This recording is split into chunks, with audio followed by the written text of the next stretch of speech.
Support for this program is provided by the Foundation for Excellence in Louisiana Public Broadcasting and from viewers like you.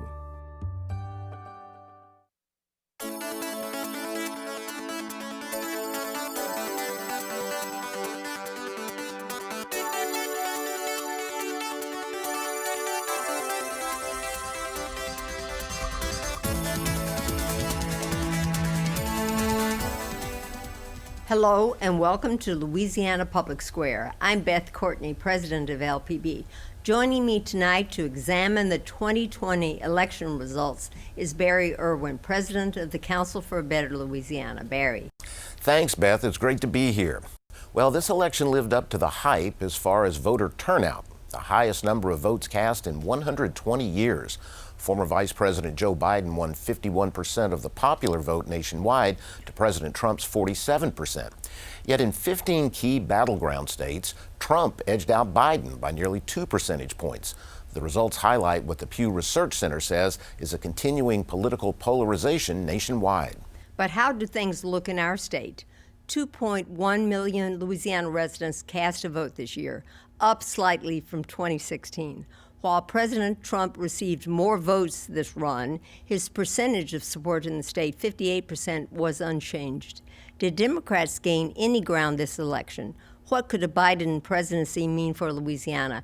And what do state race results reveal about Congress and the legislature? Over the next hour, we will explore the election, taking you down the ballot. We start with the national race in this overview from LPB's anchor, Andre Morrow. As we look at a new president, just right off the bat, what do we see as changes, things that Louisiana could face that would be different than they have the past 4 years? I think the biggest changes will be in terms of executive orders and regulatory changes. Most likely, we have a large debt, and in addition, it's just going to be hard to finance really big policy initiatives like a major infrastructure package or an expansion of Medicare or a mini Green New Deal. So I think what we're most likely to see is regulatory policies. And unfortunately, I think some of those might be bad economically for Louisiana, regardless of how you feel about them. I'm really interested to see where we're going to go with changes to post-secondary. One of the things that Biden had proposed was 2 years of free college, community college for adults. And so I think that could, in Louisiana, make a real big change to how we view the landscape of post-secondary education and how we're financing that. There's good news on the front of the vaccine that realistically, there may be a path forward towards a quicker recovery in 21, or at least that we can be assured that we're on that track of recovery. But there's still going to be a long way to go to really get the economy back to where it was before this took hold. And we can keep a lookout and hope for at least some smaller incremental measures, especially some aid to state and local government, which will certainly be needed in the year ahead. Doug, I think you maybe were alluding to this a bit about some of the transition plans that Biden has for the oil industry in Louisiana. And that sort of frightens some people right off the bat. But there are people who say that we have been transitioning already. What I'm thinking about is just general statements during the election, like during the debate. There was a general statement that the chemical industry on pollution, that the chemical industry interpreted as potentially adverse. And you never know what the final regulations are going to look like on oil and gas or chemicals. And it's also true that both of them are smaller as a percentage of our economy than they were in the 1980s. But on the other hand, any sort of adverse policies on those two industries could have a very adverse impact on Louisiana. To Deck's point, traditional fossil fuel driven activity continues to be a big driver of the state's economy. And so if we think about policies that will accelerate that transition, there is going to be some economic pain that comes with that. How about I get a final thought from everybody? Anna, let's start with you. So if I was to just kind of think through, what are the three areas that I'm going to be watching, I'd say that First of all, investments in early care and education. For Louisiana, starting our kids off right and starting them off early is going to be hugely important to our long-term success. Second would be, where we're going with post-secondary and funding for post-secondary. And then probably the third thing that I'm going to be following closely is rural broadband. Our state could definitely use additional investments in broadband, especially in our rural areas. I will be watching the impact on the oil and gas industry and chemicals manufacturing, because if you look at Lauren Scott's latest study, he said there were 300,000 jobs directly or indirectly coming from oil and gas. So that's more than 1 in 7 workers dependent on oil and gas in Louisiana. And that's going to be a bigger impact than any state in the entire country. I think we'll want to watch closely what the outcome is of the runoffs in Georgia and see what the final makeup of Congress is. I think it's most likely that we're not going to be looking at sweeping changes through Congress and thinking about broad changes in law, but a lot of the policies that a Biden administration is going to want to push forward are going to be done through the regulatory process. And so that's something that we'll have to watch closely. There's always opportunity for comment, and we'll work at the Blanco Center to try to help keep the public informed and engaged in that process. Well, helping us stay engaged in our discussion on this year's presidential election is our panel. Joining us both remotely is Dr. Joshua Stockley, political science coordinator at the University of Louisiana at Monroe, and Dr. Ron Fauché, pollster and political analyst with the DC-based Claris Research Group. And welcome to you both, and good to see you. Dr. Fauché, let me start with you. Once again, election polling seemed to be all over the map. Some had Joe Biden up by 12 points at certain places. Almost all had Republicans losing House seats, yet they gained some. In Senate races like Lindsey Graham's, it was called a toss-up even at some points, but Graham won by 10 points. I guess my question is, why do you think polls were so off again this election cycle, or were they as bad as they looked? Well, the polls were actually a little better than the perception was, but there were serious problems. In terms of the national poll, all 21 final polls showed Biden ahead, and of course he was ahead, and the polls came really close to getting Biden's vote right. He got 51%, and the polls 1.5. The problem with the national poll is they underpolled Donald Trump. They were showing a Biden margin of 8 points, when in fact it's about 4 points. We found the same thing in some states. A lot of the states, most of the states, the polls indicated the right winner. But in some critical states like Wisconsin and Florida, in Ohio and in Iowa, they showed Biden with margins much bigger than he ultimately got.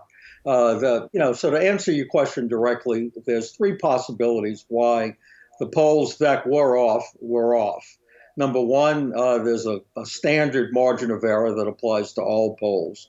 The problem is these polls were generally off in one partisan direction. So the margin of error, while it may explain why all the polls were off some, doesn't explain that.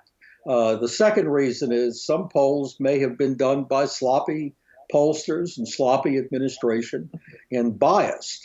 And it's almost impossible to prove that. But in some cases, pollsters don't do what they need to do proper polls. The third reason is that there may have been a hidden Trump vote.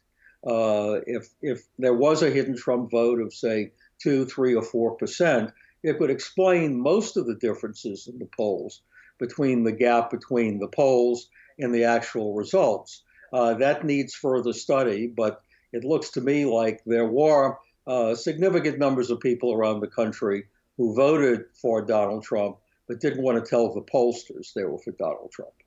Well, that's interesting. Let me just follow up with that. I mean, there's been some discussion about the influence that polls can have on voters. I mean, we heard that from the president himself, I think, talking about polls, when they show certain things, can actually suppress the vote. Do you have any thoughts along those lines? Do polls have that kind of influence on voters? Well, apparently they don't, because the polls were showing Biden with a pretty significant lead, and Donald Trump ended up getting a bigger vote than the polls were showing. So Donald Trump's vote went up at the end, not down. And if they were suppressing his vote, they would have gone the other way. I think the type of candidates who lose support because polls show they can't win are the minor candidates. Like, we had a number of candidates, third-party candidates in this race who ultimately didn't poll very much. And I think polling hurts candidates like that because voters don't believe they can win. They believe their vote for these candidates is wasted. But I think among major candidates who are in serious contention, I think voters vote for whoever they want to vote for and don't really listen to pollsters in terms of how they're going to vote. Well, Dr. Stockley, let me turn to you. What key differences will you see in Louisiana, or do you think we're going to come as a result of Joe Biden, a Democrat, taking office and being the president? What things do you think we expect to see here? Well, I think we're going to see a couple of differences, and I'm going to break this question into two: differences in political leadership and differences with policy impacts. In regard to political leadership, Louisiana is losing an influential congressional presence in favor of a White House presence, with Cedric Richmond being offered a position of senior advisor in the Biden administration. I think Richmond's appointment is a tremendous honor for Louisiana, as he will be the highest ranking African American in the White House and from New Orleans and from Louisiana. I expect him to use his position to influence federal appointments, judicial and bureaucratic, that could be filled by individuals from Louisiana. I also expect Richmond to use his access to influence executive policies and actions that could benefit Louisiana where applicable, most likely in realms like the environment, energy, and urban development. I think a political leadership wildcard in terms of differences could be Governor John Bel Edwards. Does it help that Governor Edwards is a Democrat? Absolutely. It's better to be a Democrat in a Democratic administration than a Republican. However, Louisiana is not a political battleground. So Governor Edwards and his concerns are still likely to take a seat to governors from states like Wisconsin, Michigan, Pennsylvania, North Carolina, etc. But what happens if Governor John Bel Edwards is nominated to a cabinet position? I think a seismic shift would occur for Louisiana, because then Governor Edwards would likely be replaced by a Republican governor. So I think from a political leadership perspective, there could be a lot of key differences under a Biden administration. From a policy impact, I think we will see some differences potentially in the area of the pandemic. I would expect a little more federal oversight on how states are to regulate the pandemic. Student loans, Louisiana is a poor state, and any change in student loans or student loan forgiveness, I think, could have a significant impact on the debt carried by Louisiana students, and we see more direct fiscal impacts from their spending. International trade, the Trump administration took a stressful relationship with other countries, and this hampered our environmental and agricultural industry. I think improved global relationships with less abrasive tactics could open commodity markets and stabilize commodity prices, making life easier for Louisiana farmers. I think a Biden environmental agenda could yield more federal assistance to assist Louisiana with its coastal erosion problem. But we might also see increased regulations on oil and gas companies. While the oil and gas company might see this as a negative, for more citizens, it could be cleaner air and water. Dr. Fouché, turning back to you. Some other traditionally conservative states like Texas, Georgia, and Arizona seem to be shifting from deep red states to toss-ups or swing states. Just wondering, do you foresee that Louisiana might ever become more blue in its voting patterns, or did this election kind of tell us the direction that we'll be going for a while?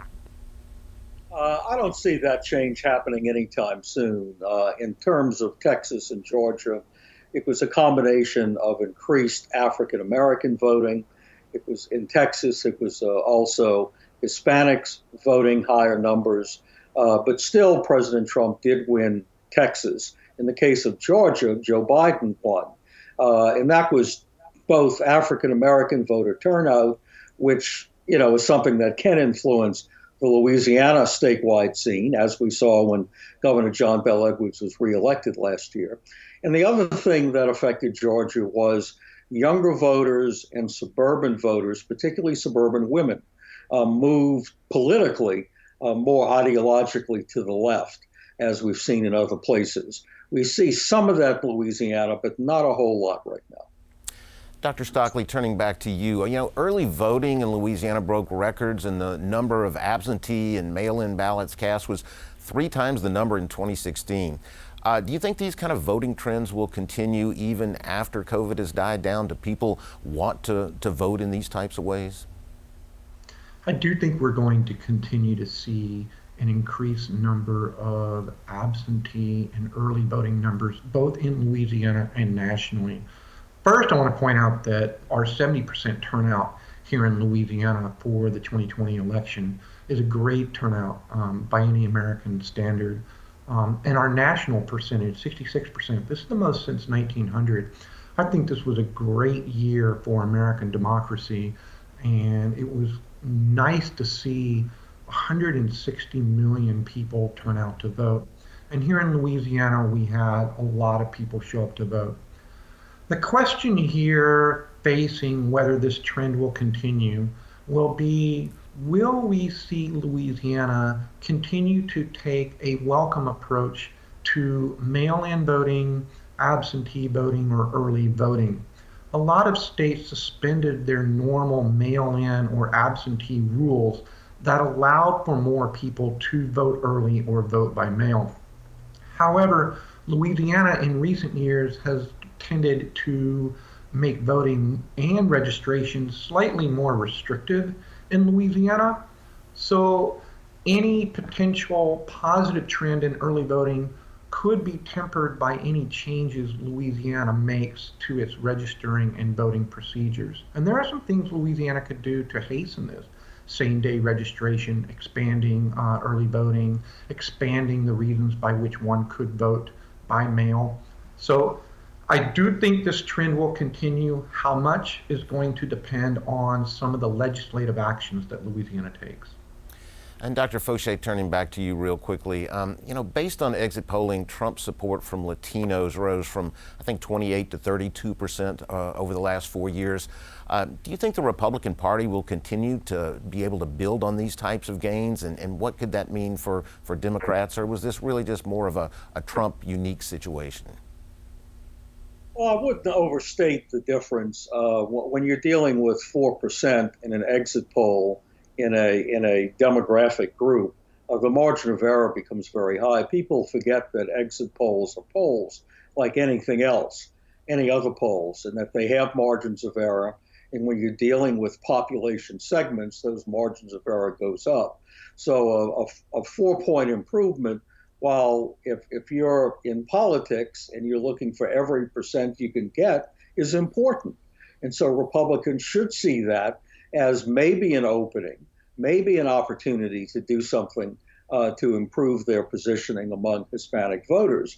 But it isn't a whole lot, and it's not the seismic shift that I think some people are pointing out that it is. And so you have to, I think, be careful about it. But in a close election, anything is important. Yeah, Dr. Stockley, any thoughts along those lines about what the GOP folks can do to kind of broaden that base, or if they'll be able to do that? Yeah, I mean, it's worth pointing out that Democrats have won the popular vote now in 7 of the last 8 presidential elections dating back to 1992. Nationally, the Republican Party has struggled in presidential elections. I see 2 particular groups that the Republican Party, I think, really needs to work on if they want to reverse this trend. The first is Latinos. Now, Trump increased his share of the vote among Latinos in both Texas and Florida, but he lost this in Arizona. So what can the Republican Party do in the realm of immigration, in the realm of diversity, to make themselves more hospitable to Latino and Hispanic voters? And another group that I'm paying attention to would be independents. Trump bested Clinton by 4 points among independents. Biden bested Trump by 12 points among independents. Biden seemed to be far more pragmatic and centrist than Trump. Again, will the Republican Party adopt a more pragmatic or centrist role over the next 4 years as opposed to the role they took during the Trump administration? Well, Dr. Fauché, let me ask. Former Democrat presidential candidate Andrew Yang recently said that working class voters that he encountered during his campaign no longer considered the Democratic Party as representing them. That's kind of a switch. Does that election of Biden indicate a repudiation of that mindset, or is, again, this have something more to do with just the candidates in this race? I don't think it necessarily repudiates that, and I agree with Andrew Yang. I think that many voters in this country, particularly working people and people in the political center who are not left-wing or right-wing ideologues, are looking for pragmatic approaches and nonpartisan solutions. I think the Democratic Party did move too far to the left during this election year, and I think it threatened them, and they almost lost everything because they did that. And I think a lot of Democrats don't realize the extent to which many voters in this country see them as moving too far to the left and being outside of the middle of the political spectrum. So I think Democrats have to be very careful now that they have the White House and they have control of the House of Representatives, even though not by a large margin, and they probably won't have control of the Senate when it's all over with, that they can't just go have an ideological party and move way, way, way to the left and expect to get anything done. I don't think the American people are looking for that. I don't think they're looking for, a move to the ideological right or the left. But I think ultimately, what Andrew Yang is talking about played a significant role in this election, not to elect Joe Biden, but to keep votes away from Joe Biden that almost defeated him in some states. Well, thanks, Dr. Stockley and Dr. Fauché, for sharing your perspectives with us on this year's presidential election. Louisiana may have elected a Democratic governor last year, but Republicans still dominate the state. U.S. Senator Bill Cassidy won re-election with more support than President Trump. Over the last 25 years, rural and small towns in Louisiana have switched from blue to red. Andre Morrow interviewed reporters Melinda DeLotte and Greg Hilburn about their thoughts on this election's state races. Senator Cassidy, the Republican incumbent, won with 59% of the vote, which and didn't even need a runoff, and he had 14 opponents against him, which I think shows how strong Republicans incumbents are in this state. I mean, we are a very Republican state. All of the the U.S. House incumbents, they all won re-election, all the ones who were actually running, and the only congressional race that's going to a runoff is the one in the 5th District, which Greg can probably talk about. Congressman Ralph Abraham represents that, but didn't seek re-election. He stuck to a term limit, a term limit that he gave himself, 3 terms. So he didn't run again. He was popular. He could have won, and that came down to 2 Republicans. But for the runoff on December 5th, Luke Letlow, who was Congressman Abraham's chief of staff, and Lance Harris, who is a state representative from Alexandria. The race that got all the attention, it seemed, was Perkins and Cassidy. And after it was all over, it was surprising that it was such a wide margin. At least it was to me. The question was he going to be able to defeat 14 opponents and win outright, or have to go to a December 5th runoff? And quite frankly, he exceeded all expectations in that. I mean, he blew out all of his opponents. He's well over 50%. He was at 59% when all the results were in. I think it's not only a reflection of his performance or how the constituency views his performance, but also it just shows how deeply red this state has gotten. Unlike many others where you see a deep South Georgia, is maybe turning purple. The state, the nation, we're in trouble. How do you see us coming out of this in the next, say, year? The world has been hit in 2020 by a lot of terrible things, but the state has taken blow after blow if you add the hurricanes onto the COVID.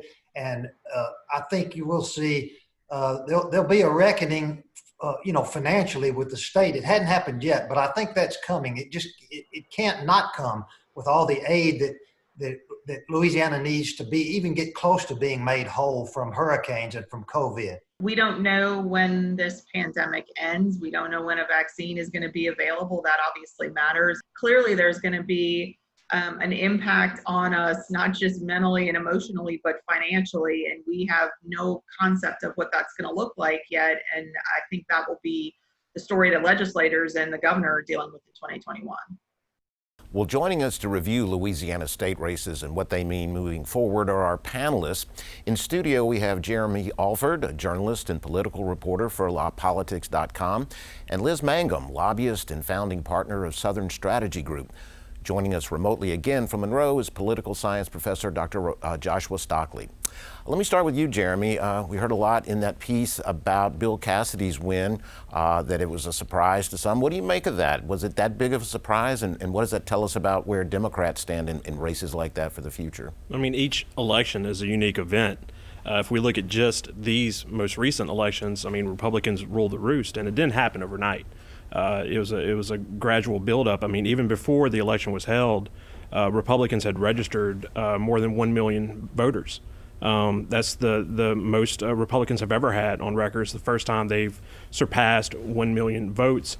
So the numbers were there. And I think there were some expectations maybe that Donald Trump would bring in some votes for Bill Cassidy, but it looked like it may have happened the other way around. You had the president at 58 and Bill Cassidy outpaced him by about a percentage point, which is a lot in this kind of election. So I think you had some Republicans who were comfortable with Bill Cassidy who weren't so comfortable with the president. I think that this is kind of a fair warning shot for 2022 when John Kennedy will be up for re-election for the U.S. Senate. I imagine he'll run just as strong, if not stronger. As for Democrats, I think there is some hope to take from this. They had some strong candidacies presented by Mayor Adrian Perkins and Antoine Pierce. These are two guys that spend pennies on the dollar compared to Bill Cassidy. And so, Democrats kind of take it on the chin every now and then for not having a strong bench of candidates to turn to. But I think that we saw at least a couple of them in this race. Yeah, that's interesting. Well, Liz, let me turn to a Democrat.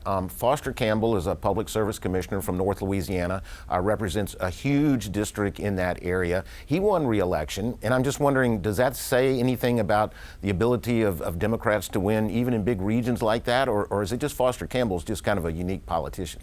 Well, I think Foster Campbell is very much a unique politician. He is probably the old line populist Democrat, probably the last one running in that sort of a geographic area in our state. It's a very large district. He actually outperformed John Bell Edwards and Joe Biden in that district. If you look at how well John Bell did up there and then how well Joe Biden did this go round, he ran against a non-candidate. The fella had very low name recognition. He had very little money. I believe Foster outspent him 7-1. But you have in this a campaign that had to figure out how to get Trump supporters to vote for a populist Democrat in rural areas. That's a Herculean effort in and of itself when you think about it. I think that they painted Foster as someone who you might want to have sitting in your living room and enjoy a beer with. I think that they made him human, and I think that was one thing when we look back at a Risponi who wrapped himself in the Trump flag. You weren't sure you wanted him in your living room drinking your beer, right? You didn't mind if Foster was there. So I think that campaign did a really great job with a Democrat of getting him elected. Well, yeah, Foster Campbell, interesting personality for sure. Well, Dr. Stockley, let me ask you, of the 3 state representatives running for other elected positions, so far only Republican Stephen Dwight has won outright, and he's the Calcasieu Parish District Attorney now. But he was chair of the House and Governmental Affairs Committee, which is a key committee because that's going to lead the redrawing of political districts next year here in the state.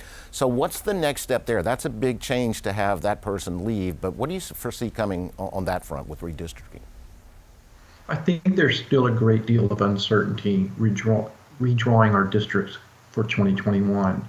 First and foremost, I think the bigger factors are external to that committee, and that is, one, how and where did Louisiana's population shift We're not going to lose a congressional seat, and that battle was waged 10 years ago. I think regardless of the political situation, Congress is going to remain the same. But that's going to open the door for tremendous battles over our state Senate and state House districts. So we have to wait and see where population shifted and who's going to be impacted by that. I think we also have to wait to see what happens to Governor Edwards. If Governor Edwards is offered something at the federal level with a cabinet or undersecretary role, then a change in the governor's office will also have a tremendous change in drawing the districts as well, as the state Republicans will have a unilateral control over what these districts look like. They may even take a very aggressive role as it relates to our majority-minority districts.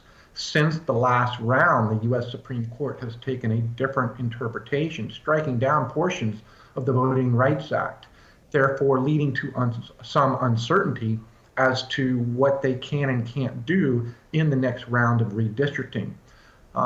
But one thing I do want to point out that historically, Louisiana's redistricting has been a little less partisan and a little bit more geographical. So how do the geographical interests align themselves? You've seen North Louisiana pitted against South Louisiana, New Orleans and urban areas pitted against rural areas. I expect geographical differences to drive these districts as well as incumbents.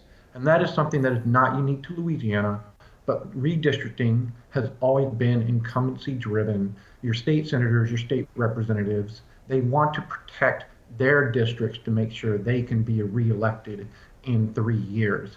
So a lot of wild cards out there, but it's certainly going to be exciting. After all, this is Louisiana politics. Well, it is, and it is kind of a job protection role too, I guess you would say.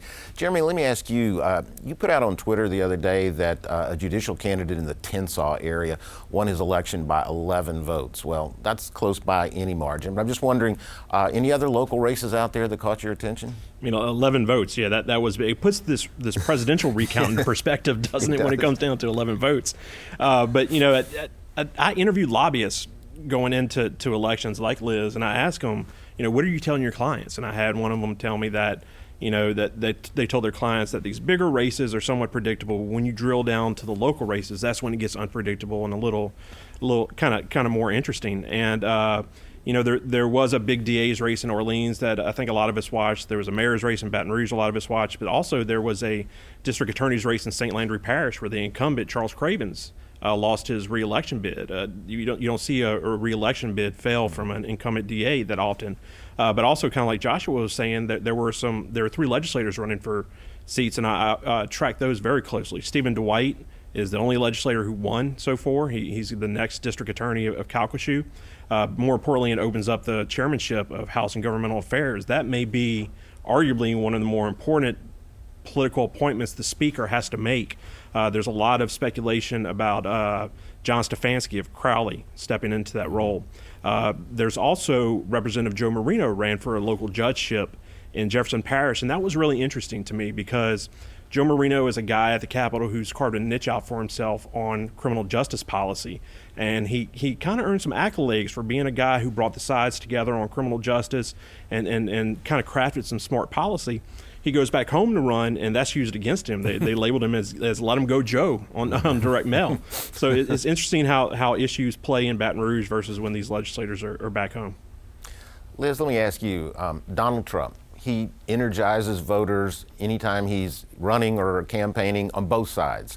I'm just wondering what you think the impact of his energizing of votes had in our state, and does it portend anything for the future in terms of turnout, or is this kind of a one-off thing?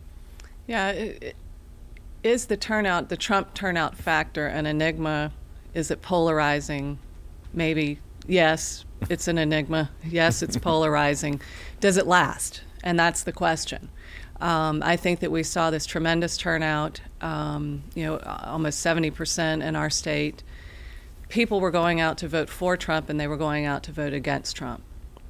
Does it last in these runoffs that we're going to have here? Probably not.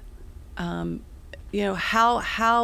do these candidates reach back out to these super chronics and chronics that they know are going to go to the polls?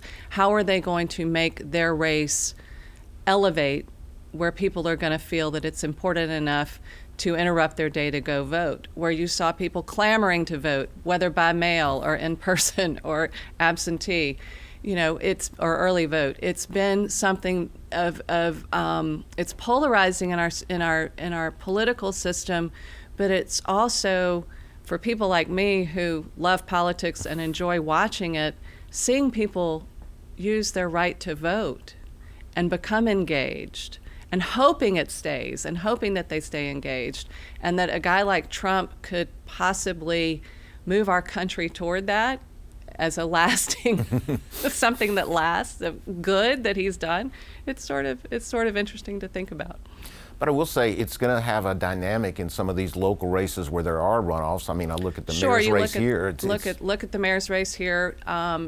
Do the Trump voters, do they engage on St. George? Do Democratic voters engage on police reform?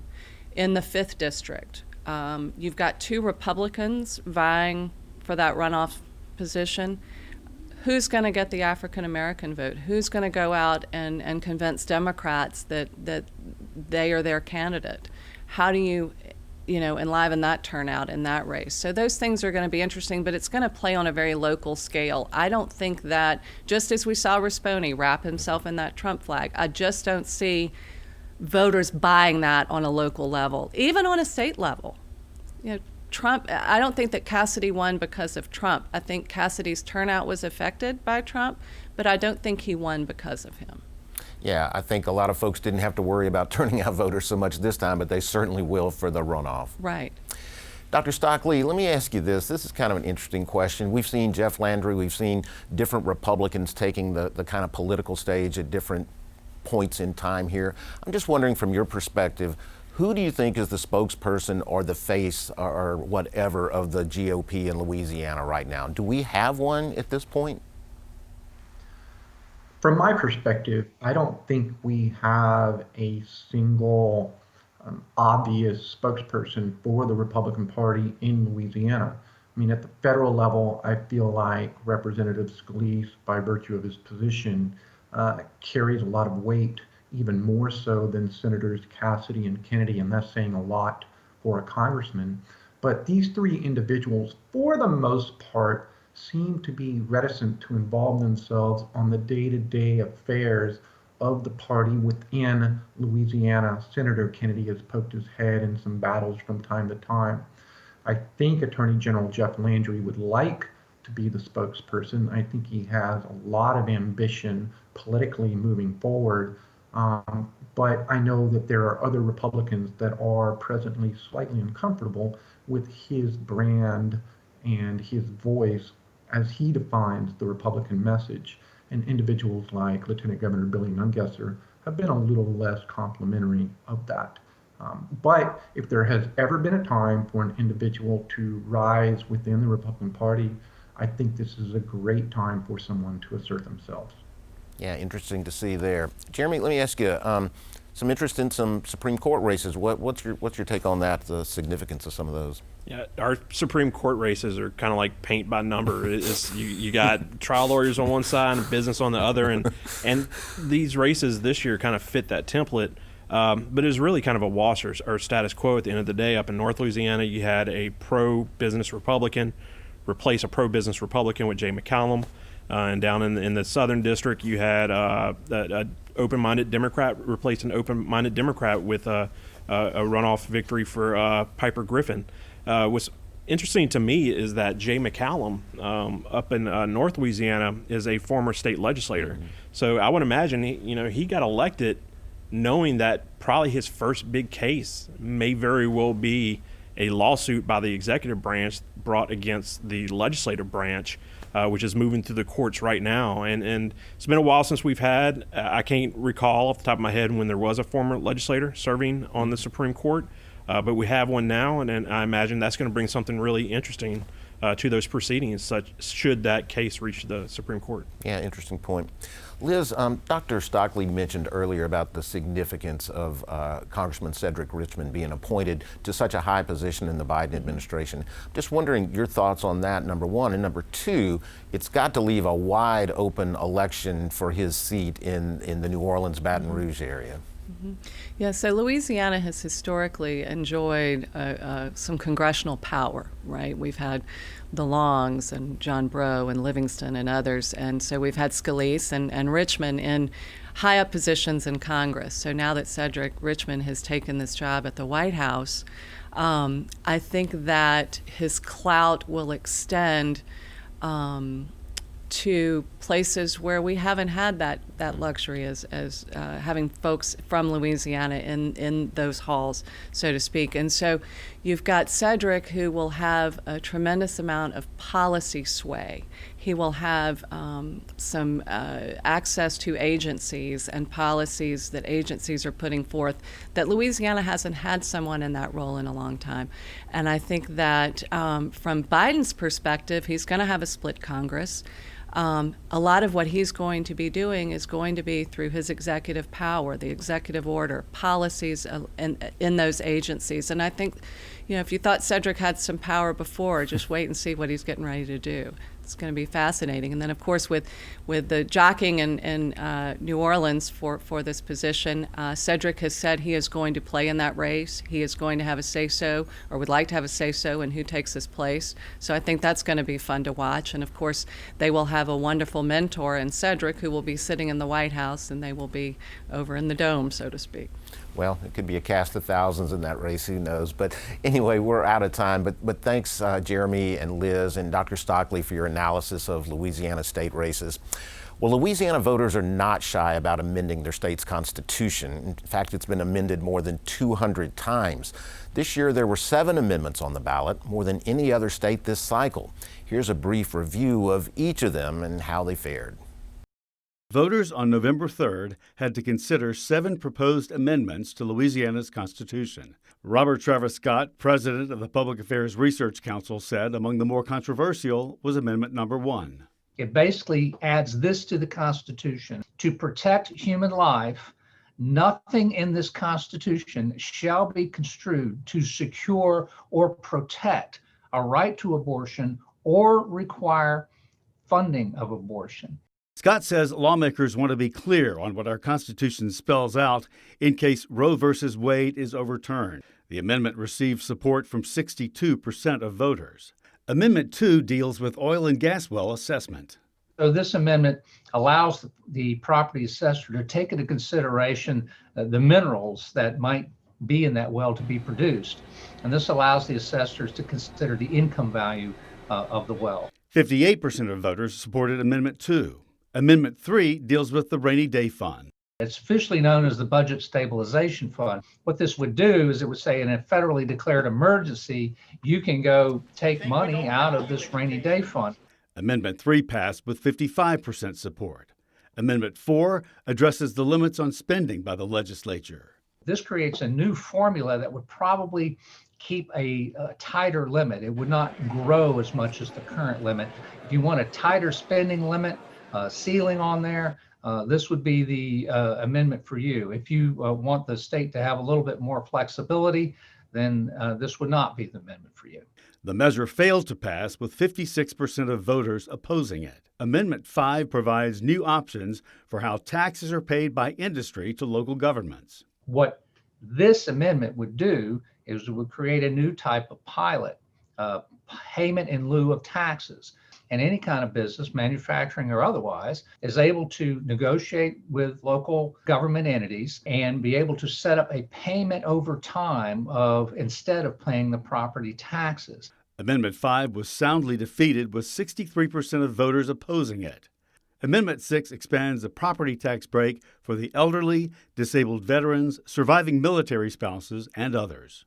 If you're age 65 or older, or there's some other people who fit this category as well, you can get your property tax assessment frozen if your income level is about $77,000 or less. It doesn't freeze your actual tax bill, it frees your assessment. Amendment 6 received overwhelming support from 62% of voters. And Amendment 7, heavily pushed by State Treasurer John Schroeder, creates a permanent trust fund for Louisiana's unclaimed property, ending the practice of transferring unclaimed money to the general fund. Secretary Schroeder. It protects the money, but it also allows Treasury to invest it and allows the state to use the interest in the state general fund. Amendment 7 was approved by 64% of the state's voters. Earlier this month, Schroeder announced the state treasury has received $5.2 million in uncashed state income tax refunds. Well, joining me remotely to expand further on his analysis of the constitutional amendments is Public Affairs Research Council of Louisiana President Robert Travis Scott. Good to see you again, Robert. And before we get into kind of what happened with some of those amendments on the ballot, let me ask you first, we had 7 amendments, not the most we've ever had, but it's still a pretty hefty number. Why do we seem to be having so many amendments year after year, and why do we love to amend our Constitution? Well, that's something that we as voters ask ourselves every fall when we have to decide on these things. Barry, I think it's really a matter of the structure and content of the Louisiana Constitution itself, as well as just being the culture that we have here in Louisiana. You know, the longer your Constitution, the greater its overlap into a regular ordinary statutory law. And we have one of the longest constitutions. It keeps growing. We add to it more than any other state. And just culturally, Barry, we're addicted to it. Our legislature does not trust the legislature. We're going to hit on just a few of them, but I wanted to start with the amendment number 2. That had to do with oil and gas taxation and property taxes. What about the passage of that was significant to you?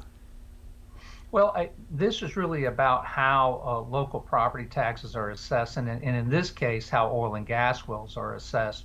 And what's going to happen now is the assessors in the oil and gas industry had already gotten together, supported this amendment, and now they have to sit down and do the implementation of the formula that makes it work. That's where the rubber hits the road. And if you want to see the real impact of this, we'll have to monitor how that goes along. This amendment just allowed that process to reach this point. Now, amendment number 3 passed, and that allows us to tap the rainy day fund for something besides budget deficits, but disasters. What's your take on that one and what voters were thinking? Well, I mean, tapping the rainy day fund is a good thing, you know, if it's done in a physically prudent manner, if it's done and the fund is well maintained, and if you're cognizant of your state credit ratings. So what this amendment did is it allowed you to tap it for a federally declared disaster. Well, we've had a dozen federally declared disasters in Louisiana in the last 4 years. You can't do it every time, Barry. So it's really a matter of how responsibly this new privilege will be treated by the legislature.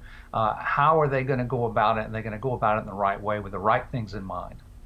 Now, amendment number 4 did not pass, which was a little bit of surprise to some.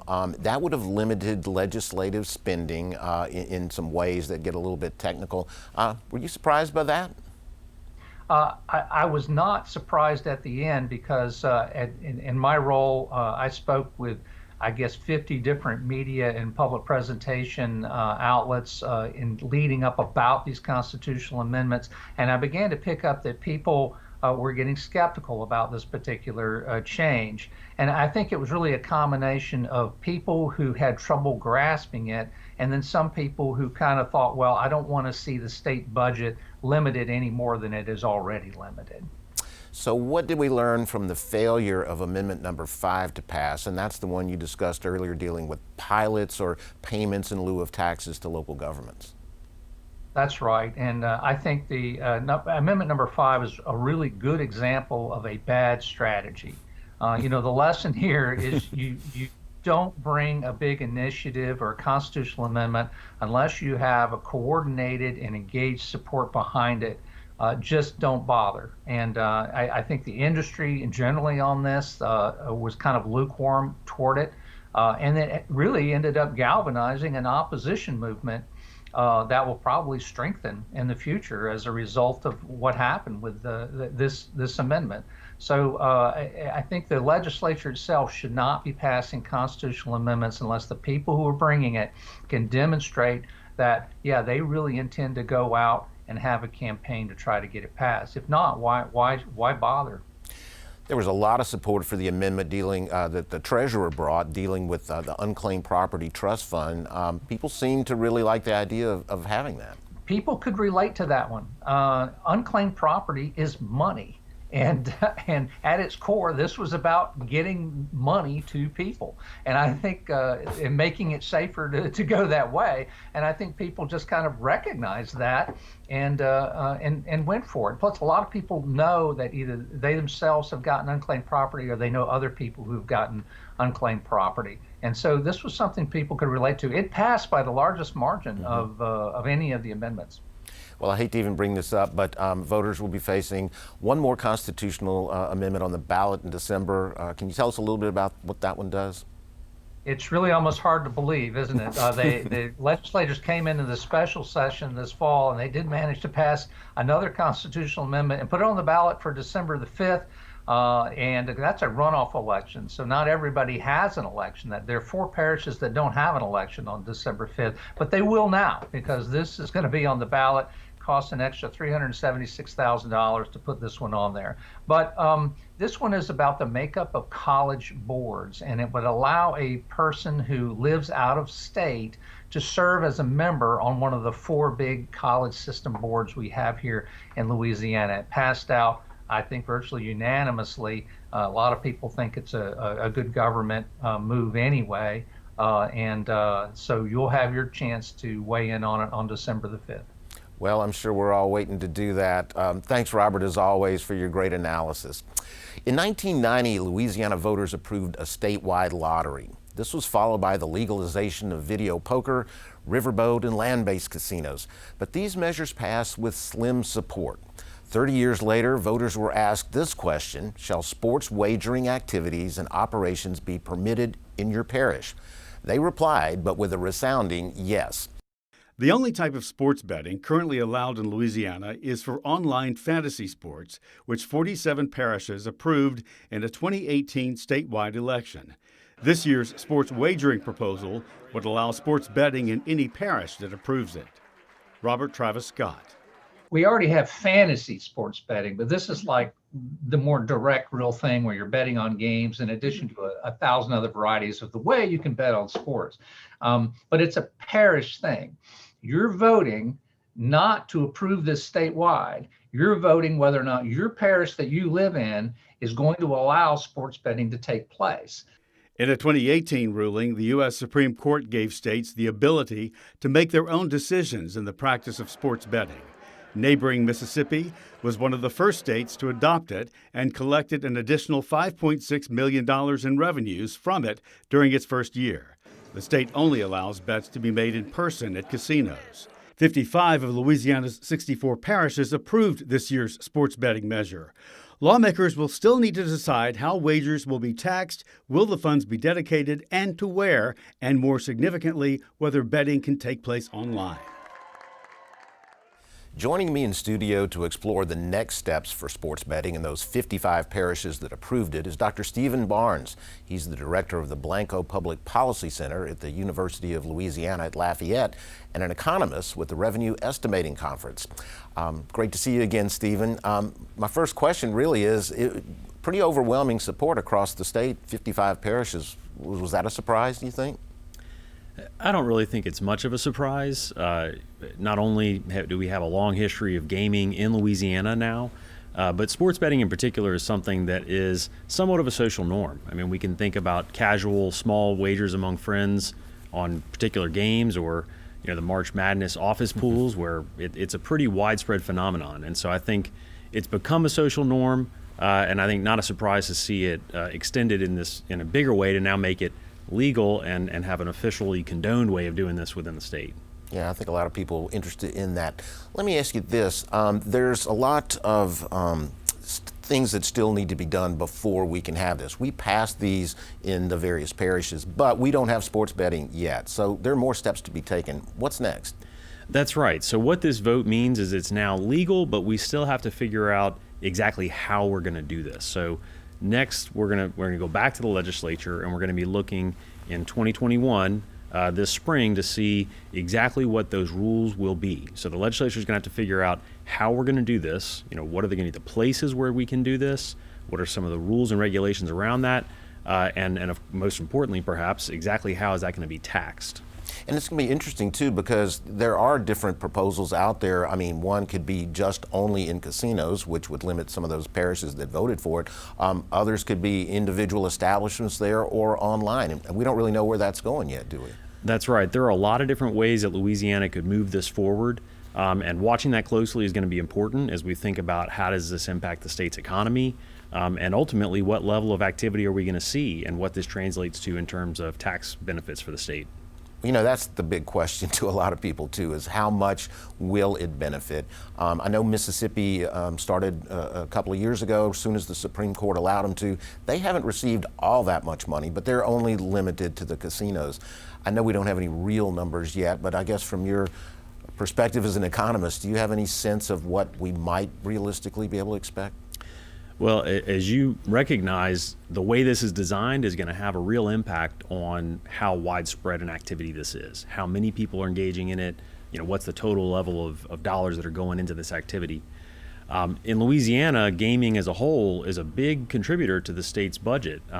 Before COVID, was bringing in close to $900 million to the state across all the different forms of gaming that we had back in 2019.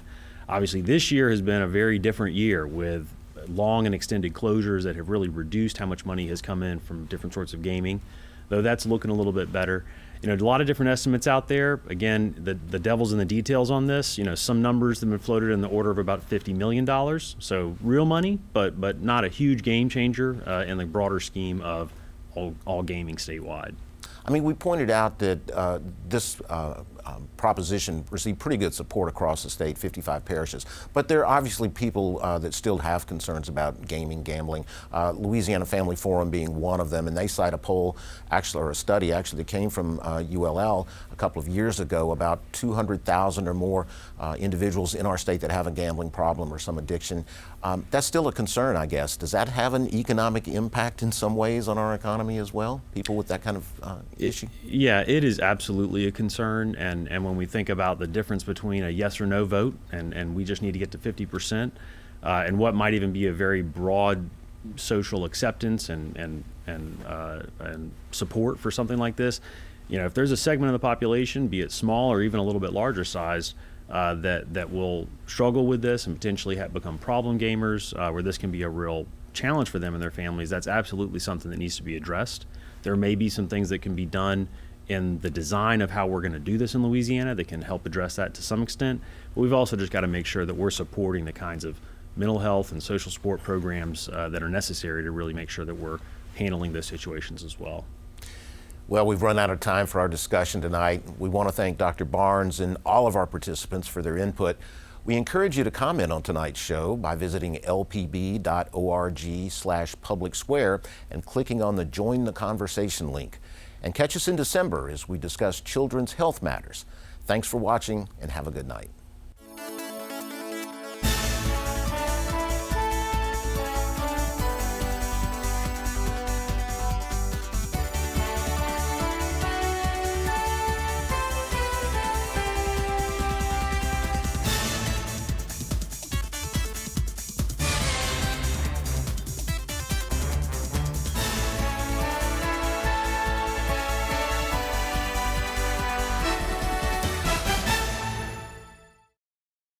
For a copy of this program, call 1-800-973-7246 or go online to www.lpb.org.